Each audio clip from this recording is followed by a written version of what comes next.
మన ప్రవీణ్ యేసు క్రీస్తు నామములో మీ అందరికీ శుభములు తెలియచేయుచున్నాను. ప్రియులారా, లెంట్లోని 30వ దినం కొరకు ఏర్పాటు చేయబడిన దైవలేఖన భాగములు దానియేలు గ్రంథం 5వ అధ్యాయము 3 నుండి 4, మత్తయి సువార్త 27వ అధ్యాయము 3 నుండి 10, కీర్తన 6. మనకి ఇవ్వబడిన అంశము ఆత్మ వంచన, ట్రబుల్ ఇన్ హార్ట్. ఆత్మ వంచన. త్రియేక దేవుని నామములో అందరికీ శుభాభివందనాలు తెలియచేయుచున్నాను. ప్రియమైన విశ్వాసులారా, మీ ఆధ్యాత్మిక జీవితం చాలా అద్భుతంగా నడుస్తుంది అని, వాక్య భాగాల ద్వారా మీరు ఈ పరిశుద్ధమైన లెంటు ఆశీర్వాదకరంగా జరుపుకుంటున్నారని నేను నమ్ముతూ ఉన్నాను. దేవుడు ఇచ్చినటువంటి ఈ అద్భుతమైనటువంటి ఆశీర్వాదాన్ని మనమందరము కూడా మన జీవితానికి అన్వయించుకున్న వారంగా, మన జీవితంలో గొప్పగా వెళ్ళే వారంగా మనం ఉండాలి. దేవుని యొక్క సన్నిధి మనకి ఇవ్వబడుతుండగా, ప్రభువు ఇచ్చినటువంటి ఆశీర్వాదం వైపుకి మనము పరుగులెడుతూ ఉండగా, మన జీవితాలకు ఏది ఆటంకంగా ఉంటుందో దానిని మనము తొలగించే వారంగా ఉండాలి అని వాక్యము మనలను బలపరుస్తూ ఉంది. ప్రియ విశ్వాసులారా, ఆత్మవంచన, ట్రబుల్ ఇన్ హార్ట్ అనే ఈ అంశము మనలను ఎంతో ఆశీర్వాదకరంగా నడిపిస్తుందని నేను నమ్ముతున్నాను. సెల్ఫ్ డిసిప్షన్ అనగా మనలను మనము మోసపరుచుకోవడం, మనలను మనము తక్కువ చేసుకోవడం, మనల్ని మనము ఒక రకంగా దేవునికి దూరపరుచుకోవడం, ఇంకా అనేకమైన లక్షణాలను ఆత్మ వంచనలో మనకు కనబడుతూ ఉంటాయి. ఆత్మవంచన అనే దానికి ఆత్మవంచన కలిగి ఉన్నాము, మనం ఆత్మవంచన చేసుకున్నాము అన్నదానికి ఒక 7 లక్షణాలను మీకు నేను జ్ఞాపకం చేయడానికి ఇష్టపడుతున్నాను. మొదటి లక్షణము ఆత్మవంచనకు, వారు సత్యాన్ని తిరస్కరించేవారుగా ఉంటారు. అంటే అది సత్యమని తెలుసు, అయినప్పటికీ దానిని ఒప్పుకునేవారుగా వారు ఉండరు. తెలిసినా కూడా దాన్ని ఓవర్కమ్ చేయడానికి ప్రయత్నం చేస్తారు. అలాంటి వారు ఆత్మవంచన చేసుకున్నట్టని వాక్యము చాలా స్పష్టంగా చెప్తుంది. యాకోబు పత్రిక 1వ అధ్యాయము 22వ వచనం, మీరు వినువారు మాత్రమే ఉండి మిమ్ముని మీరు మోసపుచ్చుకొనకుండా వాక్య ప్రకారం ప్రవర్తించిన వారనై ఉండండి. మిమ్మును మీరు మోసపుచ్చుకోవడం, అదే ఆత్మవంచన. మన హృదయాన్ని మనం మోసపుచ్చుకోవడం అంటే, ఇది సత్యమని తెలిసినప్పటికీ, సత్యమే, ఈ వాక్యము సరి అయినది, అవును నేను తప్పు చేశాను, ఆ వాక్యం నాతో మాట్లాడుతుందని తెలిసినప్పటికీ దాన్ని అంగీకరించకుండా మనము ఆ వాక్యాన్ని పెడచెవిన పెట్టడమే ఆత్మవంచనం, సత్యాన్ని తిరస్కరించడం. రెండవది మీరు గమనిస్తే, మనసులను మోసం చేసుకునేవారు. వారు ఎలా మోసపరుచుకుంటారు? గలతీయులకు రాసిన పత్రిక 6వ అధ్యాయము 3వ వచనాన్ని మీరు చదువుతున్నప్పుడు అక్కడ వాక్యము మాట్లాడుతుంది, ఎవడైనను వట్టివాడై ఉండి తాను ఎన్నికైన వాడనని ఎంచుకునే ఎడల తన్ను తానే మోసపరుచుకున్న. వట్టివాడే ఉండి అంటే మనస్సులను మోసపరుచుకోవడం. మన యొక్క స్టేటస్ ఏంటో మనకు తెలుసు. చాలా మంది బడాయి కబుర్లు చెప్తా ఉంటారు, చాలా గొప్ప, మేమింత. ఉన్నది చెప్పడం వేరు, లేని దాన్ని కల్పించి చెప్పడం వేరు. ఈ ఎవడైనా ఒట్టివాడై ఉండి తాను ఎన్నికైన వాడనని, నేను ఎన్నిక కాబడ్డాను, నేను సరైన వాడని అని ఎంచుకున్నవాడు తన్ను తాను మోసం చేసుకున్నట్టే, ఆత్మవంచన చేసుకున్నట్టు. అలాంటి ఆత్మవంచన మనం చేసుకుంటున్నామా? ఈరోజు మనము ఆలోచన చేయాలి. మూడో లక్షణం, పాపాన్ని చిన్నగా చూడడం. ఇదేం పెద్ద తప్పు కాదు. ఈ రోజుల్లో సొసైటీ ఎలా ఉందంటే, అప్పుడప్పుడు మందు తాగడం తప్పేం కాదు, ఒక సిగరెట్ కాలితే ఏం తప్పేం కాదు. ఇన్ఫాక్ట్ డాక్టర్లే చెప్తున్నారు, మీరు ఒక పెగ్గేస్తే లేకపోతే మీరు కొంచెం మందు తాగితే మీరు చాలా ఆశీర్వాదకరంగా ఉంటారు, మీ ఆరోగ్యం బాగుంటది, మితంగా తాగితే మంచిదే. ఇట్లాంటి పాపాన్ని కూడా ఒక ఆశీర్వాదకరంగా క్రియేట్ చేసి చెప్పేటువంటి వారు చాలా మంది మన చుట్టూ కనబడతా ఉంటారు. యోహాను 1వ పత్రిక 1వ అధ్యాయం 8వ వచనం మనం చదివితే, మనము పాపము లేని వారమని చెప్పుకొని ఎడల మనల్ని మనమే మోసపుచ్చుకుందాము. చూసారా, మనల్ని మనమే మోసపుచ్చుకోవడమే ఆత్మవంచన. ఆత్మవంచన అంటే ఏంటి? నువ్వు చేసే పాపాన్ని సపోర్ట్ చేసుకోవడం. నేను ఏ పరిస్థితుల్లో అలా చేశానో తెలుసా? అఫ్ కోర్స్ ఒకసారి యు డిడ్ సిన్. నువ్వు ఒకసారి పాపం చేసావు. పాపం చేసిన తర్వాత అది పాపమని నువ్వు గ్రహించుకున్న తర్వాత దాన్ని వదిలిపెట్టాలి. మరలా అదే పాపాన్ని మరలా ఆ పాప కోపంలోనే మనం ఉండడం, అదే పాపం ఎలాగో చేశాను కదా అని చెప్పి మరలా రిపీటెడ్ గా చేయడం, అది దేవుడు ఏమాత్రం కూడా యాక్సెప్ట్ చేయడు. నువ్వు అలా చేసిన వాడిగా నువ్వు ఒకవేళ ఉంటే మనలో సత్యం ఉండదు. సత్యం అంటే క్రీస్తు.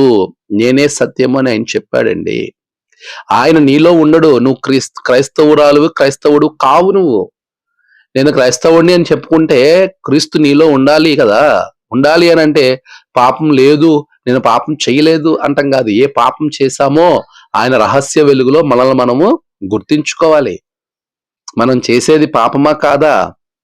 పాపాన్ని గ్రహించుకోరు చాలా మంది. పాత నిబంధన పాఠ్యభాగం మీరు గమనిస్తే దానియేలు గ్రంథము 5వ అధ్యాయములో ఇక్కడ చూడండి, ఎంత ఘోరమైన పాపం చేశారు. అది పాపంగా ఎంచట్లేదు ఆయన, అదేదో ఒక ప్యాషన్ గా ఎంచుతున్నాడు.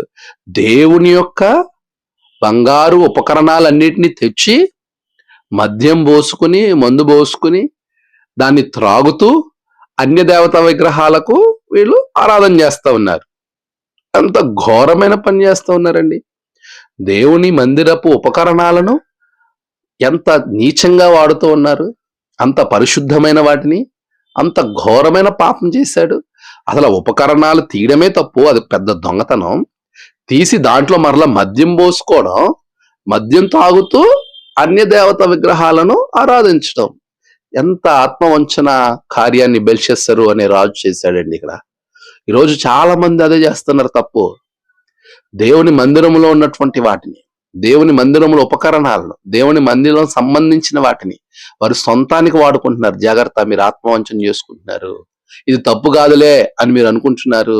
కాదు, అది ఖచ్చితంగా తప్పే. దేవునియే అయ్యి దేవునికి ప్రతిష్ఠ చేయబడ్డాయి. నువ్వే ఇచ్చుండొచ్చు, మీ తాత ముత్తాతలు ఇచ్చుండొచ్చు, మీరెవరైనా మందిరాన్ని కట్టునుండొచ్చు, మీదే మొత్తం అంతా అయి ఉండొచ్చు. అయినప్పటికీ అది దేవునికి ఇచ్చేసరికి మీది కాదు. ఇంకా అది దేవునికి ఇచ్చేసాక అది మీకు సంబంధం లేదు. ఒక ఆస్తి ఉంటుంది. ఆ ఆస్తి నువ్వు ఎవరికైనా దానం ఇచ్చిన తర్వాత, రిజిస్ట్రేషన్ అయిన తర్వాత ఇంకా నీకు దాని మీద హక్కు ఉండదు. నువ్వు ఇచ్చుండొచ్చు, బహుశా పలానా వాళ్ళు ఇచ్చారనే పేరైతే ఉంటది, కానీ దాని మీద నీకు హక్కు మాత్రం ఉండదు. ఈరోజు మీరు జ్ఞాపకం చేసుకోండి ప్రియులారా. వన్స్ దేవునికి నువ్వు ప్రతిష్ఠించిన తర్వాత, దేవునికి ఇచ్చేసిన తర్వాత దానికి నీకు సంబంధం లేదు. అది దేవునిది, పరిశుద్ధమైనది. దాన్ని ముట్టుకోవడానికి కానీ, వాడడానికి కానీ, గుడి నుండి బయటికి తీసుకెళ్ళడానికి కానీ ఏ మాత్రం కూడా సాహసం మనము చేయకూడదు. బెల్షస్సరు అదే చేశాడు. అంత ఘోరమైన పాపం చేశాడు. పాపం చేసిన వారందరి పరిస్థితి ఏముంటుంది? ఉత్తర పశ్చిత్ర భాగము కీర్తన 6:8 పాపము చేయువారులారా మీరందరూ నా యొద్ద నుండి తొలగిపోండి అంటున్నాడు. పాపం చేసే వారిని దేవుని యొద్ద ఉంచుకోడైనా తొలగించాడు. బెల్షస్సరు రాజుకి ఒక చెయ్యొచ్చి, మెనే టేకిన్ ఫార్సిన్, నేను నిన్ను త్రాచులో తూయగా నువ్వు తక్కువగా నువ్వు కనబడ్డావు, నీ ప్రభుత్వ విషయంలో లెక్క చూచి దాన్ని ముగించెను, ఆయన నిన్ను త్రాచులో తూచగా నువ్వు తక్కువగా కనబడితివి, అందుకే నీ రాజ్యము నీ యొద్ద నుండి విభాగింపబడి మాధీలకును పారసీలకును ఇయ్యబడునని ప్రభువు ఇదే తర్వాత కంటిన్యూషన్ లో 24 నుండి మీరు చదివితే అక్కడ మనకు కనబడుతుంది. దానియేలు గ్రంథం 5:24, 25, 26, 27 వచనాల్లో బెల్షస్సరుకి ఇచ్చేటువంటి శిక్ష కనబడుతుంది. ప్రియులారా గమనించండి, ఎంత భయానకమైనటువంటి పరిస్థితి. అందుకే బెల్షస్సరు ఆ రాత్రి అందే కల్దీల రాజుకు బెల్షస్సరు ఏమయ్యాడు? హతుడాయను. అతడు హతుడైన తర్వాత మాధీయుడకు దర్యావేషు వచ్చాడు, సింహాసనం ఎక్కాడు. బెల్షస్సరు హతుడయ్యేదాకా తీసుకెళ్ళిందంటే ఏంటి కారణం? తన ఆత్మవంచన చేసుకుని దేవుని మందిరంలో అతి పరిశుద్ధమైన దేవుని ఉపకరణాలను అపవిత్రమైన వాటికి వాడుతూ దేవునికి వ్యతిరేకమైన కార్యాన్ని వారు చేశారు. ఈరోజు నువ్వు అలాంటి కార్యం, అంత ఘోరమైన పాపం చేస్తున్నావు. దేవుని మందిరం విషయంలో జాగ్రత్తగా ఉండాలి ప్రియులారా. ఇది చిన్న పాపమే, ఇదేం పాపం కాదులే, ఇదేం తప్పు కాదులే, ఏముంది వాడుకుని మళ్ళీ ఇచ్చేస్తాం కదా. నో, నువ్వు మళ్ళీ ఇచ్చినా ఇవ్వకపోయినా అనేది పక్కన పెడితే అసలు అది ముట్టుకోవడానికి కూడా వీలు లేదు. దేవుని మందిర సంబంధ విషయాలు ఏట్లోనూ మనం జోక్యం చేసుకోవడానికి వీల్లేదు. దేవుడు ముట్టుకోవడానికి కూడా అనుమతి ఇవ్వలేదు. ఉజ్జా అనేవాడు దేవుడి మందసం పడిపోతుంటే పట్టుకోబోయాడు అంతే. వెంటనే దేవుని కోపం ఉజ్జా మీదకి వచ్చింది. ముట్టుకోవడానికి అర్హత లేదంటే నువ్వు పట్టుకెళ్తానంటున్నావు. చాలా జాగ్రత్తగా ఉండాలి. ఆత్మవంచన చేసుకోకండి ప్రియులారా. మన జీవితాలు మనల్ని మనం మోసపుచ్చుకునే వారంగా ఉండకూడదు. 4వది మనం గమనిస్తే, మనము బాహ్య శుద్ధికే ప్రాధాన్యత ఇచ్చి అంతరంగికమైనటువంటి విషయాల్లో శూన్యంగా మనం ఉంటే అది ఆత్మవంచన. మత్తయి సువార్త 23వ అధ్యాయంలో ప్రభువు ఎన్నో ఉపమానాల్లో ఒక ఉపమానంగా ఆయన చెప్తూ ఉన్నాడు. 27వ వచనంలో, 23వ అధ్యాయం 27. అయ్యో వేషధారులైన శాస్త్రులారా, పరిసయ్యులారా, మీరు సున్నం కొట్టిన సమాధులను పోలి ఉన్నారు. చూసారా?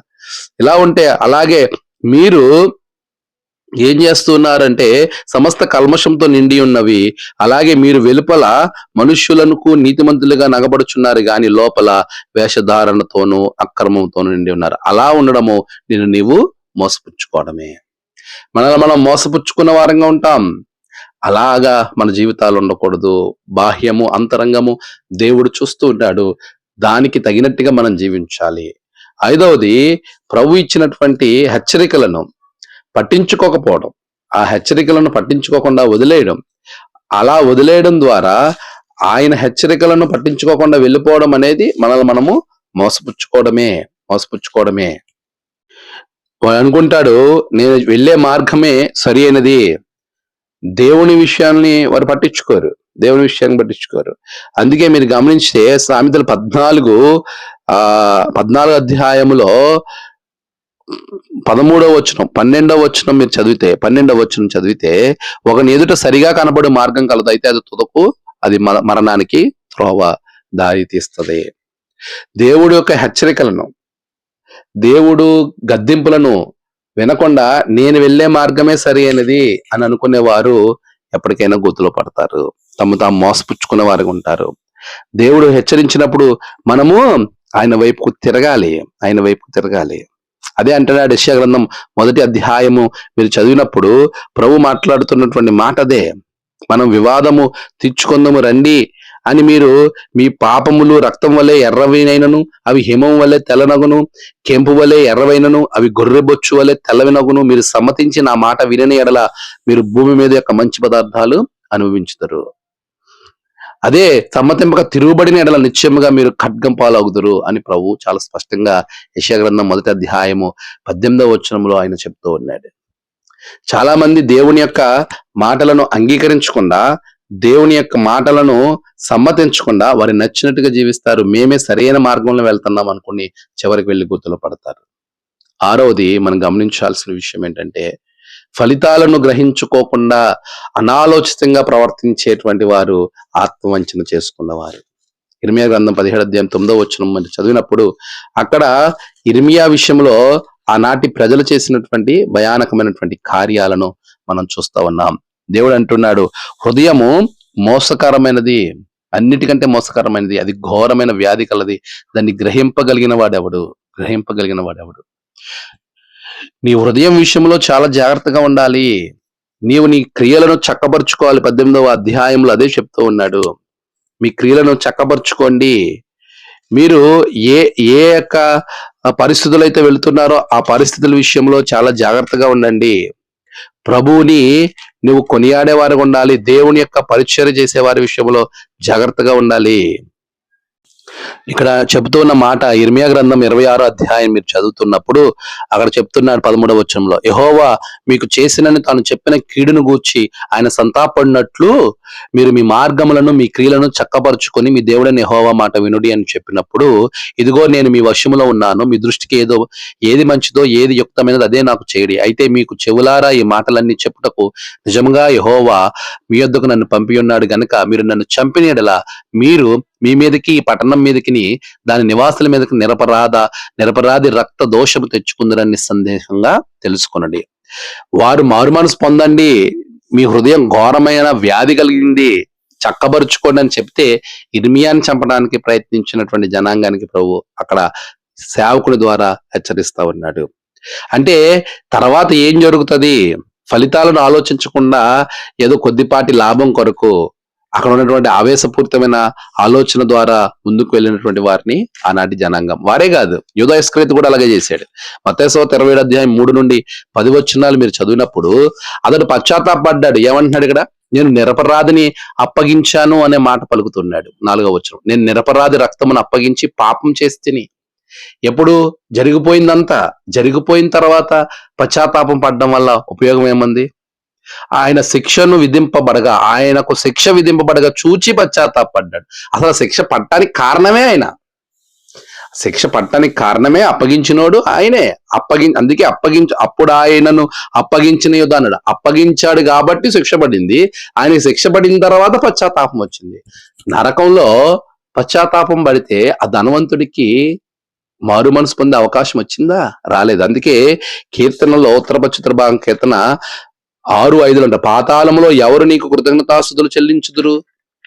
అంటే ఈ నరకంలో పడిపోయిన తర్వాత పశ్చాత్తాపం కాదు. నువ్వు సజీవంగా ఉన్నప్పుడే, దేవుడు నీకు అవకాశం ఇచ్చినప్పుడే ఆత్మవంచన చేసుకోకుండా నిన్ను నీవు సరి చేసుకో. ఫలితాల గురించి ఆలోచించు. ఇప్పుడు నేను ఇది చేస్తే నాకు తర్వాత ఏం జరుగుతుంది, ఇది చేయకపోతే ఏం జరుగుతుంది, ప్రభు చెప్పినట్టు చేస్తే ఎలా ఉంటుంది, అపవాది వెనక వెళ్తే ఎలా ఉంటది, ఇవన్నీ ప్రభు నీ ముందు చాలా చక్కగా విశదపరచి ఉంచాడు. ఆ ఫలితాలను నువ్వు దృష్టిలో పెట్టుకుని నీ జీవితాన్ని ముందుకు కొనసాగించు. లేదంటే యూదా ఇస్కరియోతు తన ఎండింగ్ పోయి ఉరి పెట్టుకొనెను అనే మాట 5వ వచనంలో చూస్తాం. ఎండింగ్ చాలా భయానకంగా ఉంది. ఈ రోజున మనం ఆత్మవంచన చేసుకోకూడదండి. క్రీస్తు బిడ్డలంగా సత్యాన్ని తిరస్కరించకూడదు. మనల్ని మనం మోసం చేసుకోకూడదు. పాపము విషయంలో జాగ్రత్తగా ఉండాలి. బాహ్య శుద్ధి మాత్రమే కాదు, అంతరంగ శుద్ధి ఉండాలి. దేవుడిచ్చిన హెచ్చరికలను పట్టించుకోవాలి. ఫలితాలను ఆలోచించాలి. దేవుని ఎదుట నిజాయితీగా నిలబడాలి. దేవుని ఎదుట నిజాయితీగా నిలబడకపోవడం వలన మనం ఆత్మవంచన చేసుకున్న వారంగా ఉంటాము. ఇది చాలా చాలా ప్రాముఖ్యమైన విషయంగా మనకు కనబడుతుంది. నిజాయితీ అంటే తప్పు ఒప్పుకోవడమే నిజాయితీ. ఒకవేళ తప్పు చేస్తే దాన్ని ఒప్పుకునే ధైర్యం కూడా నీకు ఉండాలి. దావీదు అదే చేశాడు. దావీదు తప్పు చేశాడు. దావీదు నీతిమంతుడు కాదు. దావీదు తప్పు చేశాడు, పాపం చేశాడు, నరహత్య చేశాడు, వ్యభిచారం చేశాడు. అయినా దేవుడు దావీదుని ఎందుకు కోరుకున్నాడంటే ఒకే ఒక కారణం, పశ్చాత్తాపడ్డాడు. దేవుని ఎదుట నిజాయితీగా నిలబడ్డాడు. దేవుడు తన సేవకుడు అయినటువంటి నాతాన్ని పంపించినప్పుడు నువ్వు తప్పు చేసావయ్య అంటే ఎస్ ఐ డిడ్ అన్నాడు తప్ప, ఆ మనుష్యుడు నీవే అనగానే సింహాసనాన్ని వదిలి పశ్చాత్తాపడ్డాడు. దానికి తగ్గ శిక్షణ అనుభవించాడు. దాన్ని యాక్సెప్ట్ చేశాడు. సేవకుడిని జోలికి పోలేదు. చాలా చక్కగా దేవుని దగ్గర 51వ కీర్తన రాస్తున్నాడు. దేవా నాయందు శుద్ధ హృదయము కలగచేయి అని ప్రార్థన చేస్తున్నాడు. నిజమే ప్రియులారా, ఆయన అంటున్నాడు, నీవు అంతరంగములో సత్యము కోరుచున్నావు, ఆంతర్యము నాకు జ్ఞానము తెలియజేయుదువు. సత్యము కోరుతున్నావు అంటే నిజాయితీగా ఉండాలి. మన నిజాయితీ, మన ఆంతర్యము జ్ఞానము, మన అంతరంగము సత్యముతో ఉండాలి. అంటే నిజాయితీగా మనం నిలబడాలి. దావీదు అలా నిలబడ్డాడు. అదే 51వ కీర్తన సందర్భం. ఆ సత్యమును కలిగి ముందుకు వెళ్ళాడు కాబట్టే దేవుడు యేసు స్వామి దావీదు కుమారుడిగా పిలువబడ్డాడు. దావీదు వంశాన్ని కొనసాగించాడు ప్రభువు. దావీదు తనయునిగా యేసు స్వామి లోకానికి వచ్చి లోకరక్షకుడిగా మనందరి పాపాలను క్షమించాడు. ఎప్పటికీ నువ్వు ఆత్మవంచన చేసుకుంటున్నావా? ఆత్మవంచ చేసుకున్న వారు అనేక మంది జీవితాలు ఏమైనాయో మనం చూసాం. దానిలో ముఖ్యంగా మీరు గమనించండి, బెల్షస్సర్ జీవితం ఏమైంది, యూదా ఇస్కరియోతు జీవితం ఏమైంది. వారిద్దరూ ఆత్మవంచన చేసుకుని వారి ఎండింగ్ అర్ధాంతరంగా ముగిసిపోయింది. కానీ దేవుని దగ్గర నిజాయితీగా నిలబడిన దావీదు జీవితము తనతో పాటు తన తర్వాత తరానికి కొనసాగింపబడింది. ఆశీర్వాదం, అట్టి ఆశీర్వాదం దేవుడు మీకు అనుగ్రహించునుగాక. ఆమేన్. ప్రార్థన. సర్వోన్నతుడా గొప్ప దేవ, నీ బిడలను ఆత్మవంచన చేసుకున్న వారిగా కాక నీ కొరకు ఆత్మసాక్షిగా నిలబడే కృప బిడలకు దయచేయండి. యేసు నామమున ప్రార్థించి వేడుకొంచున్నాం తండ్రి. ఆమేన్. తండ్రి, కుమార, పరిశుద్ధాత్మ త్రియేక దేవుని ఆశీర్వాదం మీకు తోడుగా ఉండి నడిపించును గాక. ఆమేన్.